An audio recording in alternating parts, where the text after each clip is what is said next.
నమస్తే మిత్రులారా, నేను మీ శ్రీనివాస్ చౌహాన్ అడ్వకేట్. మిత్రులారా, ఎవరి వద్ద నుంచైనా మనము అప్పులు తీసుకొని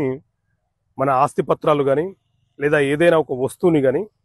తాకట్టు పెట్టినప్పుడు ఎవరైతే తాకట్టు పెట్టుకున్నారో ఆ వ్యక్తి ఆ వస్తువులను దుర్వినియోగపరిచినా, దాన్ని పోగొట్టినా, చెడగొట్టినా, నాశనం చేసినా మనం అతని మీద చర్యలు తీసుకునే అవకాశం ఉంటుందా? చట్టం ఏం చెప్తుంది అంటే మిత్రులారా, మన దేశంలో